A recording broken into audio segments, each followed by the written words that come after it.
Quinta-feira, 22 de fevereiro. O TVU Jornal já está no ar e vamos aos destaques de hoje. Pai e filho ficam gravemente feridos em um acidente na Zona Norte. Eles estavam nesta bicicleta que foi atingida de frente por um carro na rua Rubens Roveri, no bairro Coab. O homem de 23 anos sofreu traumatismo craniano. A criança teve fratura exposta na perna. O horário de verão acabou no fim de semana, mas ainda tem gente sentindo essa mudança. Está tentando se adaptar. A gente explica por quê. Alunos das escolas técnicas aqui do estado começaram o ano com a chance de escolherem as disciplinas que querem estudar, junto com a formação técnica. E ontem foi dia de volta às aulas para os alunos da Uniat, o programa Universidade Aberta à Terceira Idade aqui da Unifev. E como já é tradição, a gente não perdeu a primeira aula. E tem futebol, o São Paulo, hein? Perdeu mais uma. Josiano comenta. É a partir de agora, no TVU Jornal.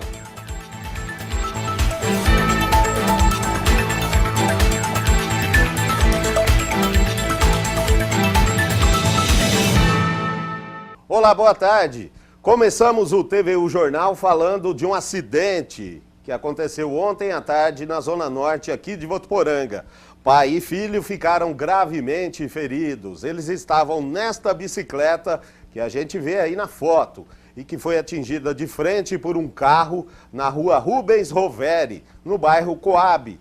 O homem de 23 anos sofreu traumatismo craniano e foi levado pelo SAMU para atendimento médico na Santa Casa. Já o menino, que era transportado no cano da bicicleta, foi socorrido com fratura exposta na perna direita e escoriações, sendo transportado pela unidade de resgate dos bombeiros para atendimento médico também no pronto-socorro. As causas do acidente serão apuradas. Eles continuam internados. Chegou a hora das notícias de destaque na região. É o Região em 1 minuto. Leonardo Caporalini está na nossa redação e tem os detalhes. Boa tarde, Leonardo.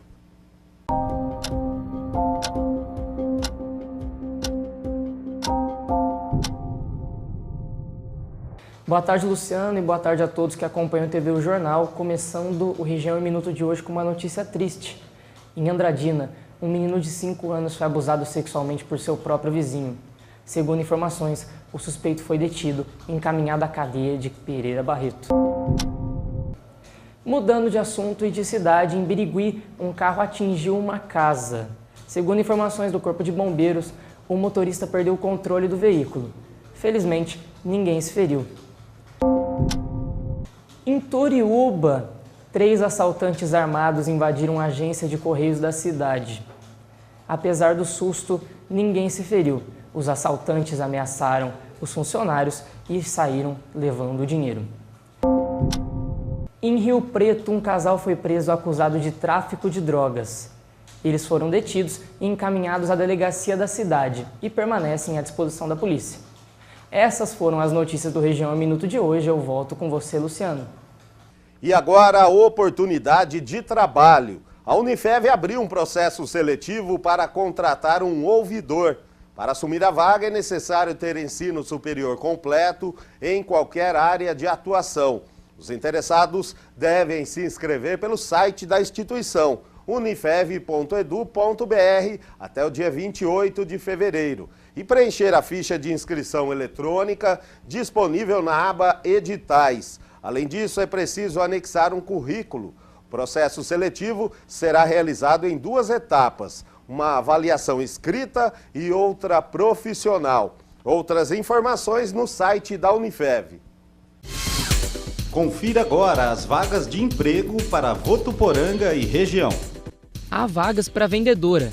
É preciso ter idade acima de 20 anos. Os interessados devem entregar o currículo na Rua Amazonas, número 3552. O telefone para mais informações é o 3421-8320. Loja de vestuário contrata também vendedoras. O currículo deve ser enviado para o e-mail guriavotuporanga@hotmail.com.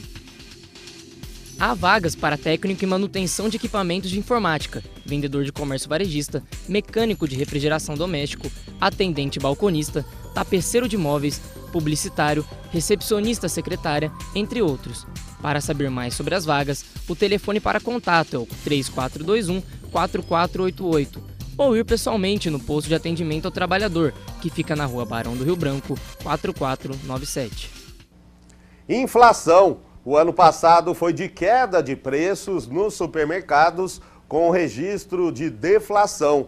Mas 2018 começou diferente. Alguns produtos tiveram preços reajustados. A consequência disso é a previsão de inflação nos supermercados e quem paga a conta, é claro, somos nós. 2017 foi um ano de deflação nos supermercados, mas esse ano o cenário está diferente. Segundo a Associação Paulista de Supermercados, a APAS, janeiro teve um aumento de preços nos supermercados de 0,98%. Um dos grupos que mais contribuiu para essa alta foi o de hortifruti, com um aumento de cerca de 25% nos preços. De acordo com o vice-presidente da APAS, Renato Martins, vários fatores contribuíram para a alta dos preços. Esse período de 2018, agora começo do ano, sempre é impactado pelos fatores climáticos. Então, o grande aumento que poderia dar essa repercussão de 0,98%, 1% de aumento de inflação nos alimentos, é ocasionado por conta dos hortifrutis. São impactados fortemente pelos fatores climáticos. Mas é uma recuperação. Tanto ele tem um aumento repentino, como também ele abaixa muito rápido, porque o ciclo de produção dos hortifrutis ele é curto.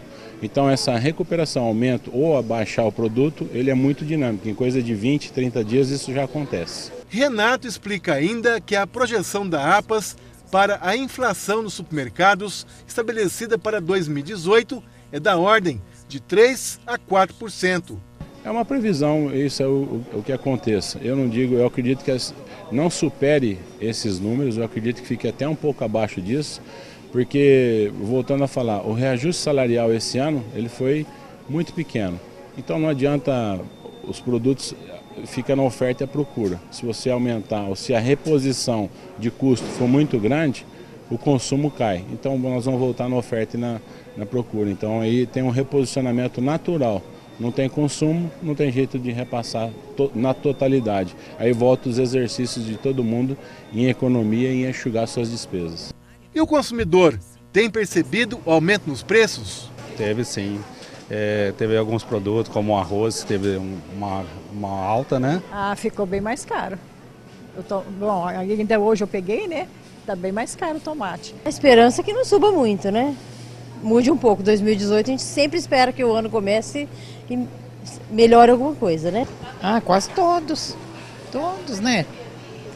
Não tem nada que não aumentou, só o salário da gente que não.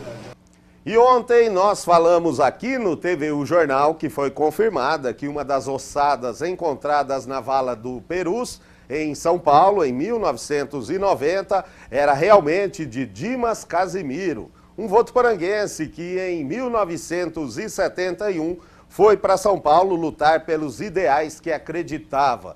Levou a esposa e o filho, acabou sendo preso, torturado e morto, assim como o irmão Denis Casimiro. Essa história completa você confere agora. Dimas Casimiro foi morto aos 25 anos depois de dias preso e apresentando sinais de tortura. Ele era militante do grupo VAR Palmares e foi também dirigente do movimento revolucionário Tiradentes. Fabiano tinha apenas 4 anos quando tudo isso aconteceu.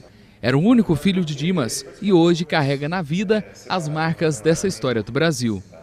O ideal dele era muito forte, das pessoas terem liberdade de lutar contra um regime que caçava os direitos de todos. Então, acho que a palavra é essa, ele tinha um ideal muito forte e a vontade de mudar, na época, o regime que tinha. As ossadas de Dimas Casemiro foram identificadas neste mês, quase 50 anos depois que ele foi torturado e morto durante a ditadura militar em 1971. Em setembro de 1990, foram encontradas várias ossadas na Vala do Perus, no cemitério Dom Bosco, na zona norte de São Paulo, onde Dimas foi enterrado como indigente. Em setembro do ano passado, as ossadas de Dimas foram encaminhadas para um laboratório da Bósnia. Até hoje, apenas 3 pessoas haviam sido identificadas, entre elas o irmão de Dimas, Denis Casemiro, que também foi morto durante a ditadura militar em 1971. O Brasil viveu a ditadura militar por 21 anos, de 1964 a 1985, e até hoje muitas famílias ainda precisam reviver lembranças desta época. Milhares de pessoas que desapareceram no período até hoje não foram localizadas. Um fato que marcou a história do país. O período da ditadura civil-militar está embasado praticamente nessa supressão das liberdades individuais e no milagre econômico. Então era um desenvolvimentismo econômico, mas ao mesmo tempo com cerceamento de liberdade de imprensa, liberdade de expressão. E quem não se adequasse ao processo acabava sofrendo alguma penalidade. As irmãs Teles, que estiveram em Votuporanga em 2016, viveram na pele este período, relatam torturas e muitos outros momentos que marcaram a vida delas. Vivi 8 anos clandestina em razão da perseguição da ditadura, né, de todo o aparato repressivo. Prisão, tortura, muita violência, muita perda, né? Eu perdi muitos companheiros de militância. A identificação da ossada de Dimas é mais uma parte do capítulo dessa história e ajuda a esclarecer mais alguns detalhes de como tudo aconteceu na época. Incidente lamentável, ainda mais por uma dimensão trágica, principalmente para os familiares, mas eu acho de extrema importância porque resgata o conteúdo histórico e nos alerta de que rumos a gente está traçando para a sociedade. A trajetória desse desvendamento acaba sendo bem curiosa, porque em 1990 se descobre a vala comum de Perus, do cemitério de Perus, em São Paulo. São identificadas 1.049 ossadas que não sabe a origem que eram. Dessas 1.049 ossadas, 6 são identificadas. E, para nossa surpresa, 2 de votuporanguenses. E para a família, é a conclusão de mais uma etapa. Eu acho que fecha um ciclo. Eu costumo falar assim, que não é história, porque faz parte da história. Está marcado isso, tanto meu pai como todos aqueles que lutaram contra o regime militar, mas se fecha uma etapa, se fecha um ciclo. A ossada de Dimas ainda não retornou ao Brasil. O grupo de trabalho Perus está analisando, no total, 1.047 caixas com ossadas retiradas da vala clandestina. Aqui em Votuporanga, o Núcleo de Direitos Humanos, coordenado pelo professor Paulo Stipe, vai discutir em abril diversas questões da ditadura militar, com a exibição de vários filmes sobre o tema. Informações sobre o núcleo você consegue no site da Unifev. E o horário de verão acabou no fim de semana, mas ainda tem gente sentindo essa mudança. Está tentando se adaptar. Nossa equipe foi saber como os votuporanguenses estão fazendo para se adaptar aí à mudança, né? Vamos acompanhar. Muda o horário, muda a rotina. Quem pratica esporte precisa dividir bem os horários para dar conta das tarefas do dia, sabe bem como é isso. Esse horário que nós estamos agora, biologicamente, fisiologicamente, ele é muito melhor, por causa do descanso. E toda atividade física requer um bom descanso. Então, se a gente tem um bom descanso, o rendimento da atividade física será muito maior. Mas como todo assunto polêmico, a mudança do horário divide opiniões também no meio esportivo. Apesar das críticas de alguns, ainda tem quem prefira o horário antigo, o de verão. Os horários mudam tudo, até o organismo se adaptar também, vai uns dias aí. Uma hora escurece mais rápido, outra não. Aí tem que mudar bastante os horários, as rotinas. Interfere muita coisa, né, no horário. E no horário de verão tem mais tempo, né? Dependendo da hora que você está no trabalho, então você tem um pouquinho mais de tempo para aproveitar o dia, né? Agora, com o fim do horário de verão e o adiamento dos relógios em 1 hora, as pessoas voltam a dormir no horário habitual e acordam 1 hora mais tarde. Só que toda essa mudança mexe com o organismo, que precisa se readaptar ao novo ritmo diário. Essa, digamos, confusão que acontece no corpo é um fenômeno que recebe o nome de desordem temporal interna. Nosso relógio biológico está nesse equilíbrio entre o começo da noite e depois o começo do dia. Se você faz uma mudança do horário de verão, ou no final agora do horário de inverno, o nosso organismo precisa ser feito novamente uma reorganização, porque ele precisa desse início da noite para a produção da melatonina. Agora imagina, se o dia foi prolongado, essa melatonina que já estava sendo produzida dá sonolência. Ou agora eu começo a dormir muito mais tarde, aí aquele cortisol também vai ser produzido mais tarde, então eu acordo cansado, eu acordo irritado. Tem muita gente que acorda mal-humorada. E além de impactar a rotina, a mudança pode prejudicar a saúde. Quando nós estamos falando de cansaço, irritabilidade, né, algum mau humor, hipertensão arterial, nós estamos falando realmente de desajustes orgânicos, né?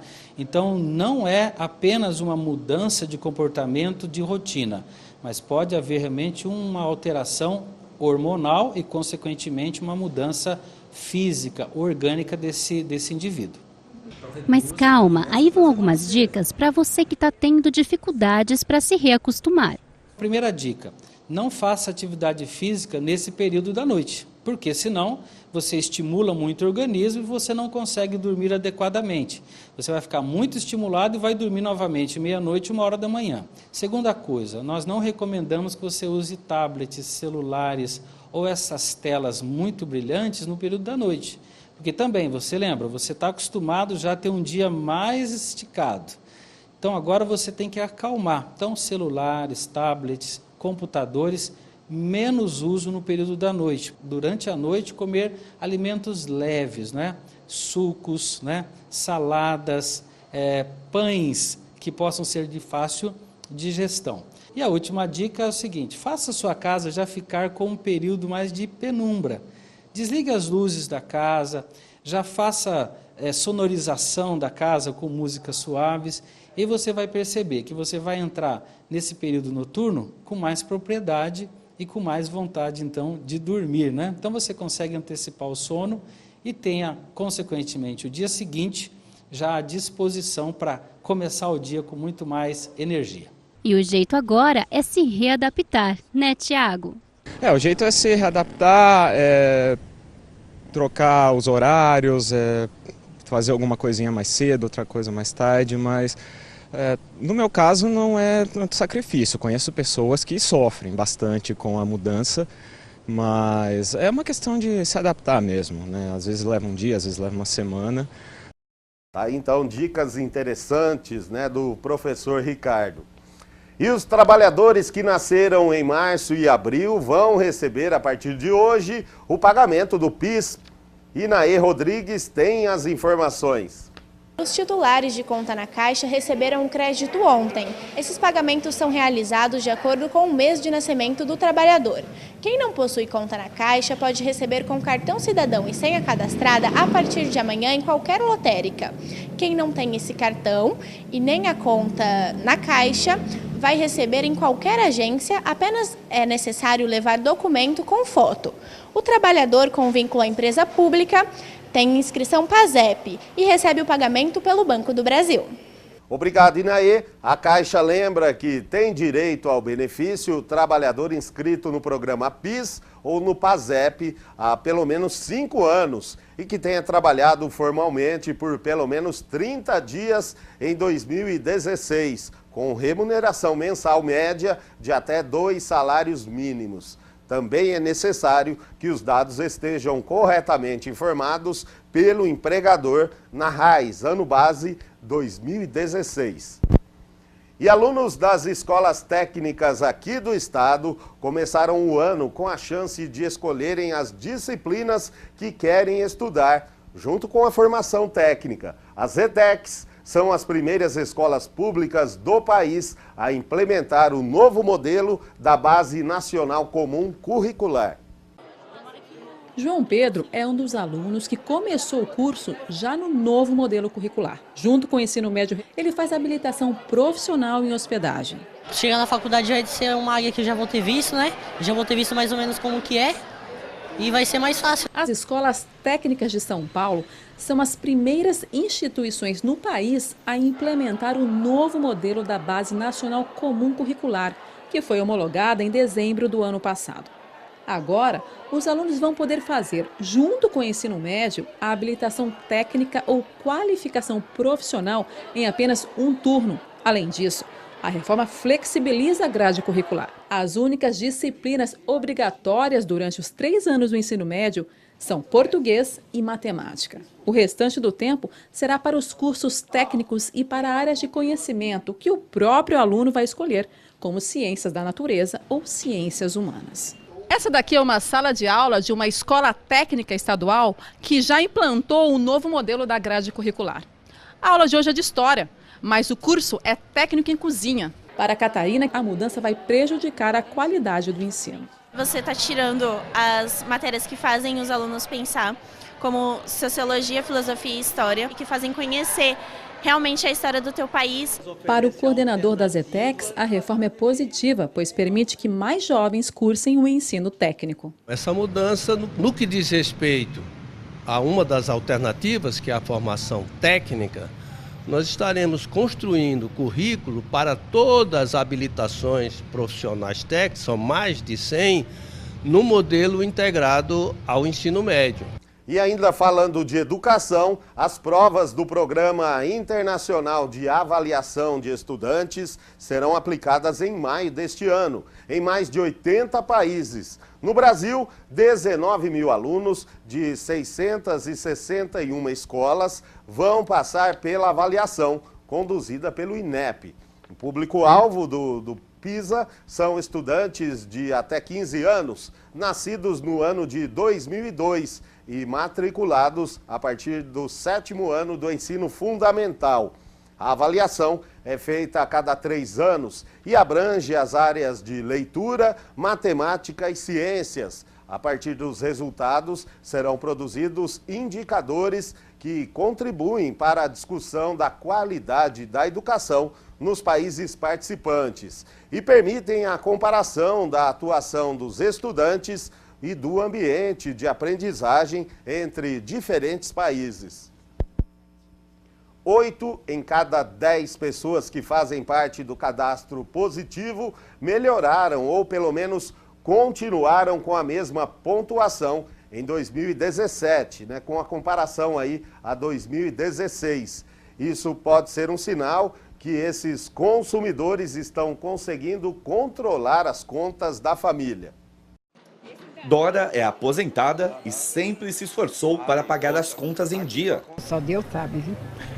Como salário que se ganha, só por Deus mesmo. Mas difícil. É difícil, mas eu pago. O número de bons pagadores está aumentando, é o que revela um levantamento feito pela Serasa Experian, com 6 milhões de consumidores que estão inseridos no cadastro positivo. O cadastro positivo é um banco de dados financeiros dos consumidores. Quanto mais contas em atraso, o risco de inadimplência aumenta e a nota do consumidor cai. A ideia é facilitar o acesso ao crédito aos bons pagadores. No ano passado, 4 de cada 10 consumidores cadastrados conseguiram pagar mais contas em dia e melhoraram a pontuação.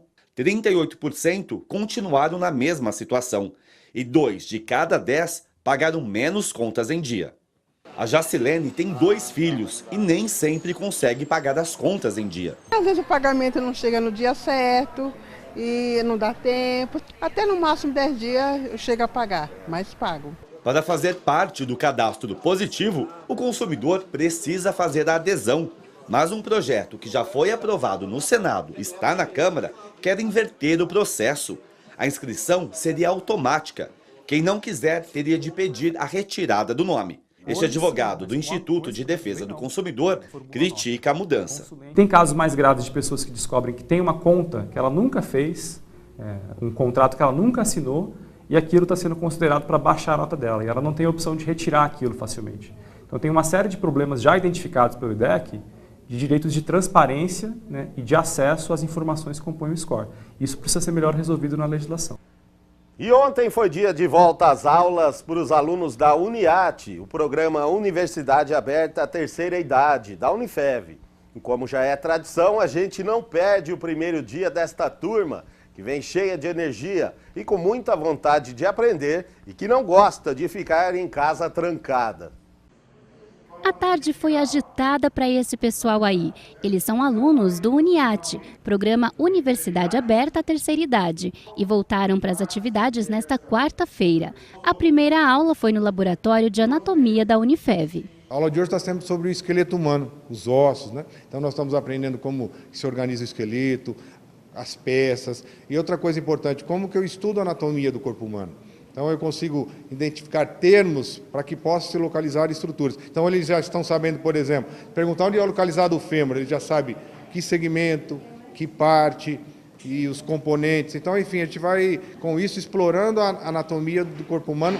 Tema hoje, osteologia, que é estudo dos ossos. O programa desenvolvido pela Unifev é o único dessa modalidade, oferecido de graça por uma instituição de ensino superior da região noroeste paulista. A gente tem um programa de integração, né? Que esse pessoal, aliás, eu venho aqui para aprender com eles sempre, porque é um pessoal muito divertido. Então, ele é um momento de confraternização, um momento de aprendizagem. Então, eles têm várias temáticas desenvolvidas durante o curso que levam ao quê? A resgatar o conhecimento prévio que eles trazem da vida e incrementar outras informações que fazem a diferença na qualidade de vida deles. A matriz curricular inclui disciplinas que visam a formação continuada em conhecimentos gerais, paisagismo, direito, história, língua portuguesa. Todo o conteúdo do programa é voltado para o bem-estar físico e mental dos participantes.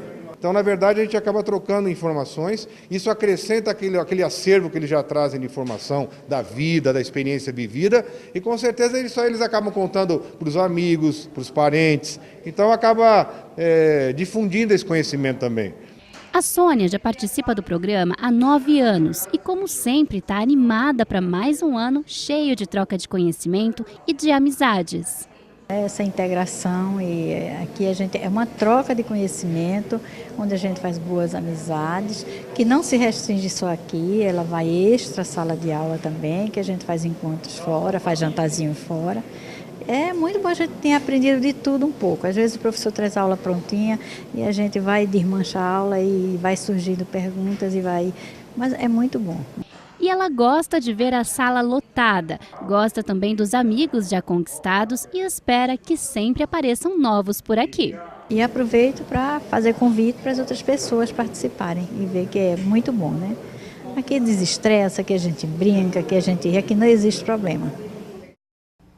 Turma animada, hein? E se você tem mais de 60 anos ou conhece alguém para se matricular na UNIAT, é muito simples. É só entrar em contato com a Unifev, nas centrais de atendimento de ambos os campi. Ou, se preferir, pelo telefone 3405-9990. Repetindo, 3405-9990. Só é preciso saber ler e escrever e não paga nada para participar.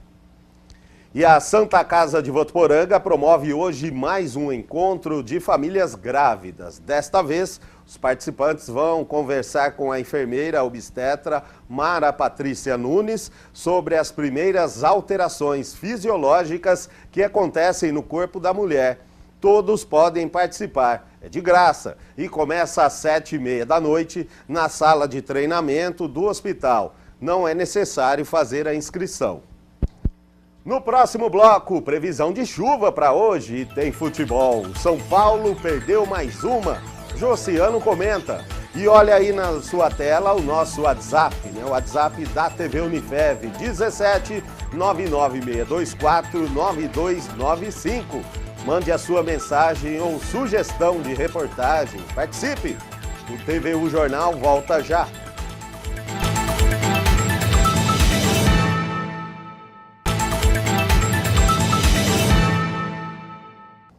Chegou a hora da previsão do tempo. Nesta quinta-feira, o ar seco vai predominar em grande parte do estado de São Paulo. Chances de chuva somente na Grande São Paulo. Vamos começar aí pela capital paulista, né? Em São Paulo, o dia é de sol com chuvas passageiras à tarde. A mínima deve ser de 19 e a máxima de 28. Na maior cidade da região, Rio Preto, também tem um dia de muito sol. O dia permanece ensolarado depois de um longo período de chuva nas últimas semanas. A mínima em Rio Preto é prevista de 22 graus e a máxima de 32. Se Rio Preto é a maior cidade da região, Votuporanga é a mais quente. E o clima aqui na nossa cidade é de muito calor, com baixa umidade do ar. A mínima prevista é de 20 e a máxima de 33. Lembrando que essas informações são do portal Clima Tempo, né, que recomenda hidratação em decorrência do clima seco.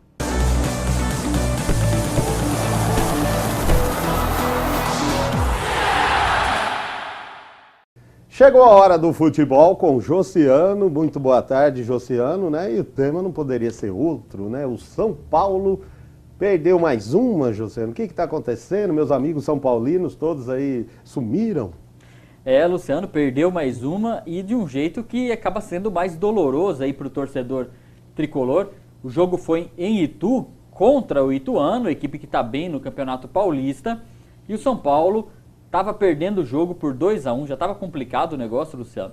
Só que aí, para ver como é que o período, a crise, parece que vai se aprofundando. O Cueva, que é um jogador que ele já foi afastado, já postou mensagem, o torcedor ficou bravo, foi reintegrado ao elenco aos 51 minutos do segundo tempo.